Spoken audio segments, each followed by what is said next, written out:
Hello, welcome to the video. Today we have a really interesting, cool looking watch by Merkur.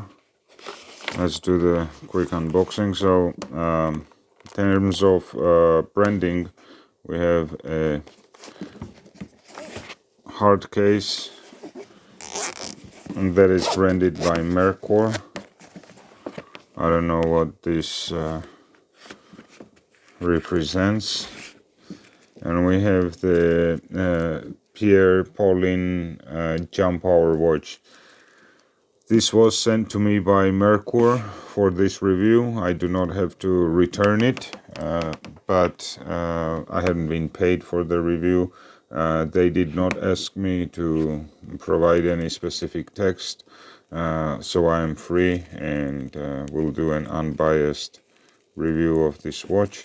So before I unwrap that, what we get here inside the box is that looks like a cleaning cloth, no card inside. Yeah, it's just a cleaning cloth.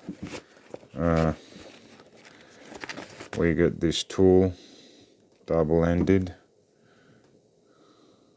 That's for spring pins, and that's just for split pins, I guess.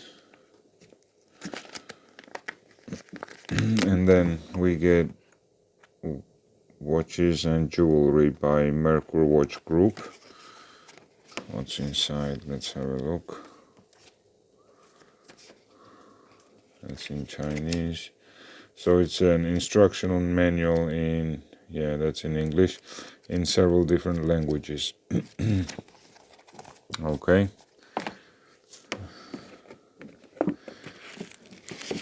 So that's just a travel case. You can put one watch in there at least. You could maybe place two if you protect it in between. So nice case. Let's see. Now the star of the show here is the dial. So let me get my calipers. How do we unwrap this boy? I'm not in the camp that loves this unwrapping experience. So, as expected, the dial is mesmerizing. We have this sunburst milled effect, a lot of layering, texturing. We have that very appealing, beautiful window for the hour. That's the star of the show, the jumping hour. So let me try to demonstrate how quick the jump is. So we have 8, and right at like 59 to 60 it will jump. There we go. So it's instantaneous, very good. And the other cool thing is you can actually reverse it and we go back to 8. It does take about 5 minutes in terms of the minute hand for that to happen, whereas the forwarding hour happens instantaneously, as you can see again. 59 and 60 right there, very quick. The movement is a Chinese manufactured ST17, and the second hand does not hack. We also don't have a screw down crown. The watch only has 5 ATM, 5 bar, so 50 meter water resistance. Let me see if you can hear the winding.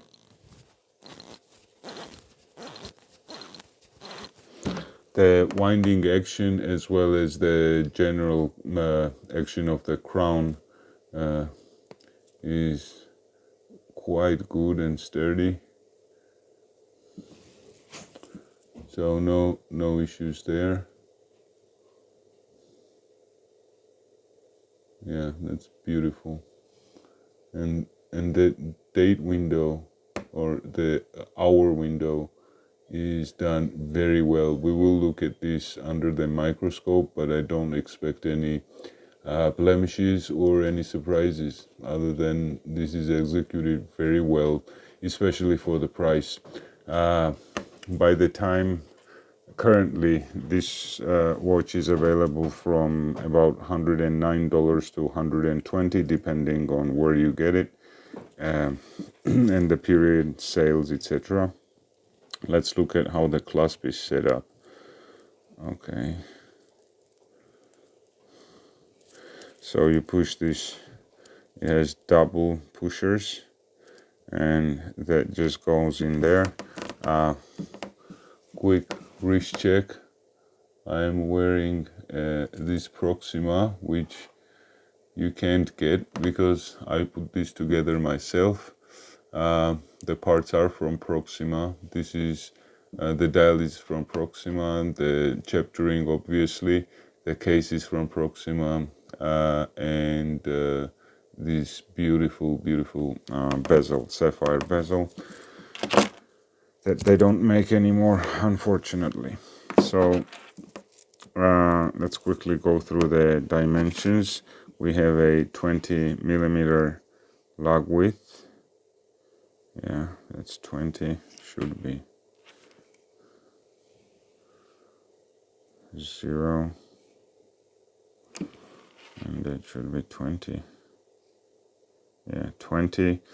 Then from lug to lug we have 46.5, but from the spring pin to spring pin, which is actually more important, I think, is 42, because this is where you have the articulation. So even though lug to lug may be bigger, the way it wraps around, so basically I do find this is an important measurement.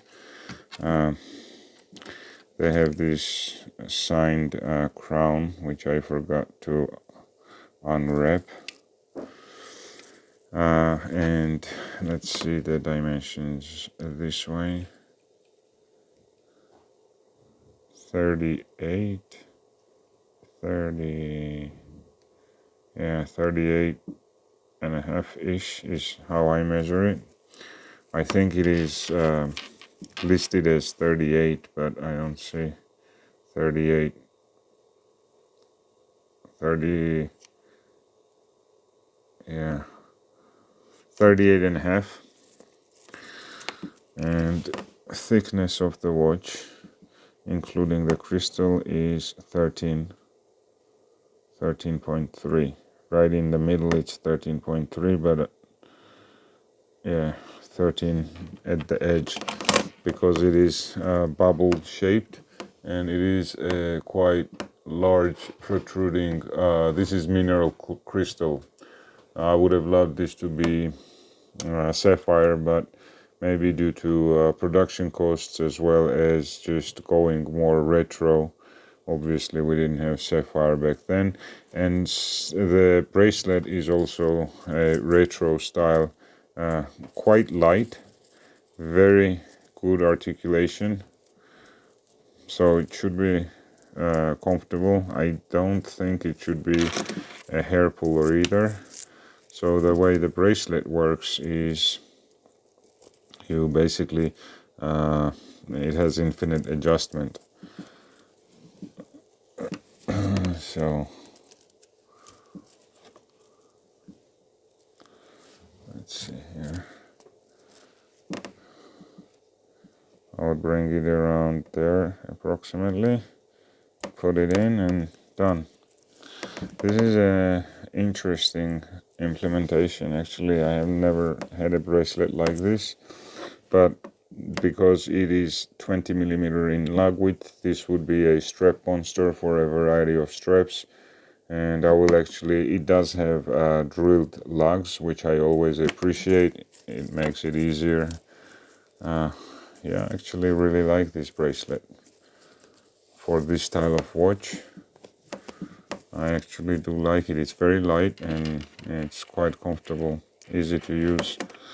Not fancy, but it gives the watch the retro look that it should have.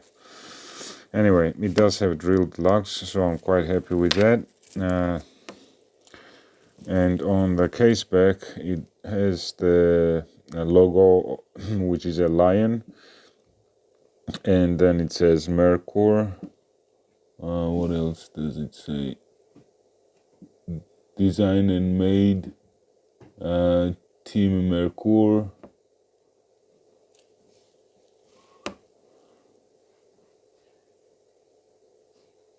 Number.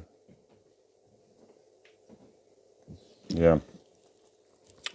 So it does have a very small font. The watch itself, actually, without the crystal, does not look that bulky.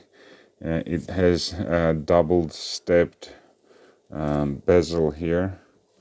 Let me try to show you.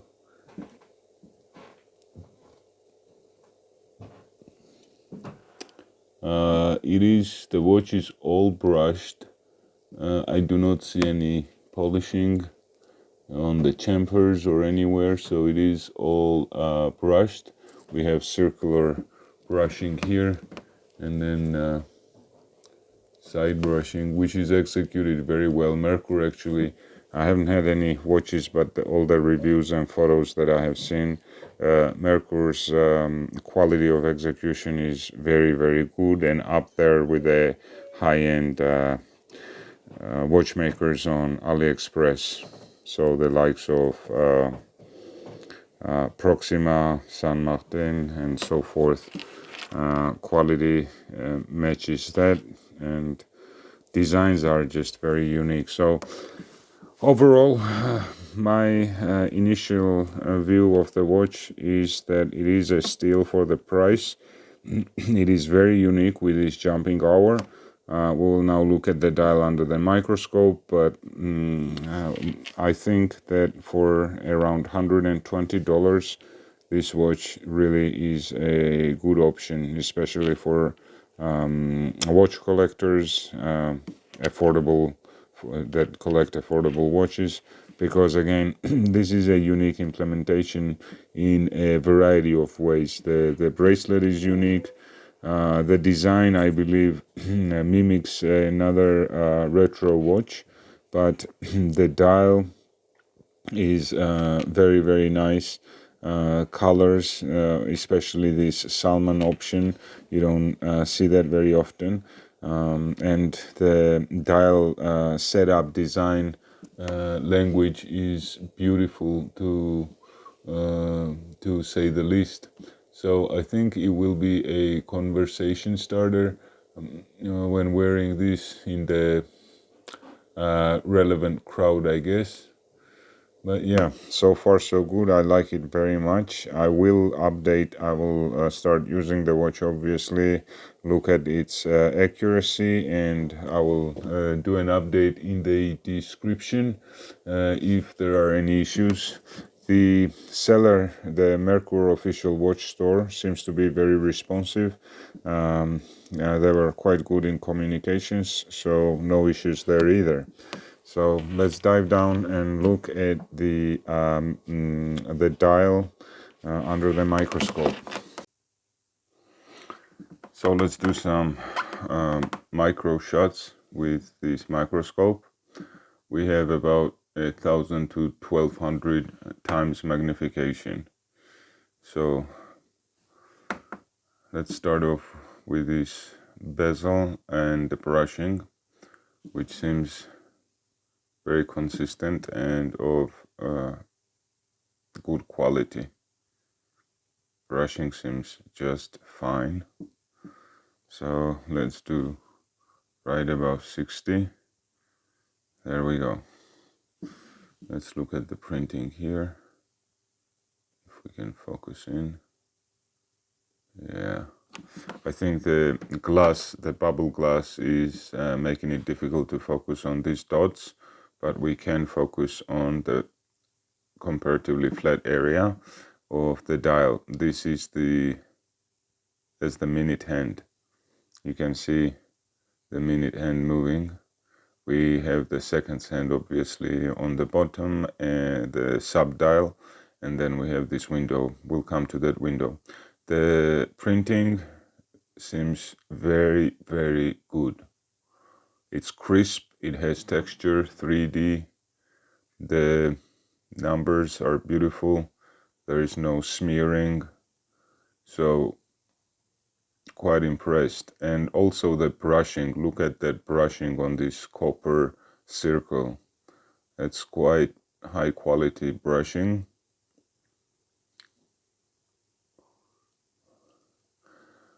Yeah, everything looks immaculate. Now let's look at this milled surface and its consistency. This is amazing.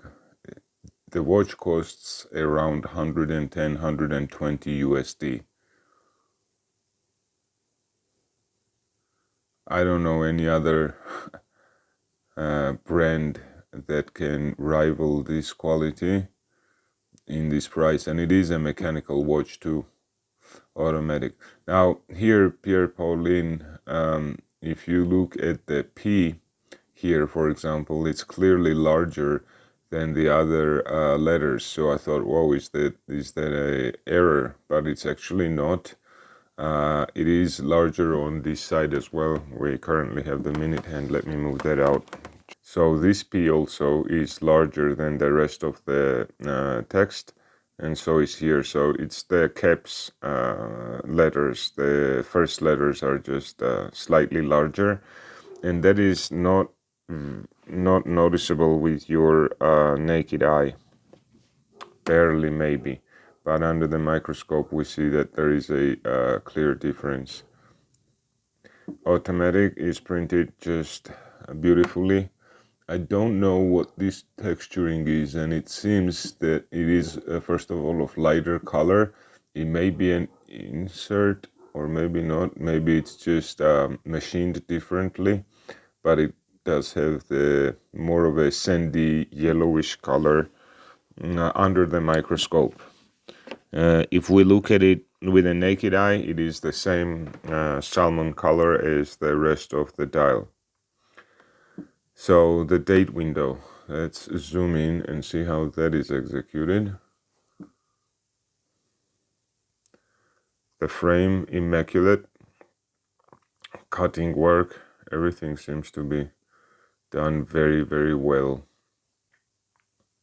Maybe the printing inside the window could be a bit crisper, but it looks very attractive with a naked eye. Again, this is under 1,000 times magnification. We see 0 dust particles. If you look at some of my other reviews of watches that cost anywhere from 5 to 25,000 US dollars, they all had really messed up, gunked up, and dusted or just mishandled handsets. Mishandled meaning there would be either fingerprints or just dust on these sections right here that I'm showing. Here we see none of that. Let's look at the second hand. Second hand looks clean as well, and so does the dial. So no blemishes, absolutely no blemishes on the dial. I don't know if these hands are blued with heat treatment or they're painted, but they do look good, and they're done so well that it's, for me at least, difficult to tell whether this is heat blued or painted. So that would be all for the microscope shots. Yeah, that will be all. Absolutely 0 issues. Very, very high quality of printing and milling on the dial. This is extremely, I mean, look at the tiny detailing that they did not miss or skimp on. So I'm extremely impressed. Very, very good job, Merkur. This is not their first unique and impressive watch. This brand is known for They're very high quality and unique designs. Okay. And now, as you can see, I did mention that this watch would be a strap monster, and it is. I've put it on this hybrid strap that mimics crafter blue strap, hybrid strap, but it's not crafter blue. So the watch looks beautiful. Depending on the color of the dial you get, you can do different combinations, but here we go on a leather strap. It looks beautifully, it wears beautiful, and it is not heavy. Overall assessment of this watch and my recommendation.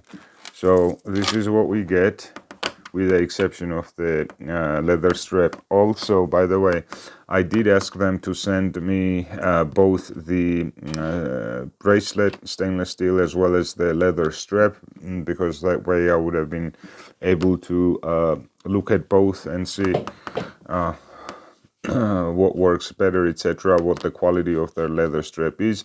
What I've heard from the reviews is that they do have good straps, and there's no reason why they shouldn't. It's a serious company, a good brand. So yeah, I wasn't able to test their leather strap, but what you receive for your 110 to 130, let's say, dollars, again depending on the sales, where you get them, etc. And I strongly recommend the watch for somebody that likes mechanical watches, somebody that likes vintage, unique designs. You know, people are tired of the Rolex and I don't know, maybe even AP designs that are just all over the place, and everybody's mimicking them. This is very unique. It is a conversation starter.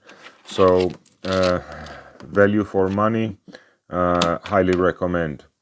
Very good watch. Here is the Pierre Paulin jumping hour watch, or jump hour watch, and it is a keeper. I will not be reselling or flipping this.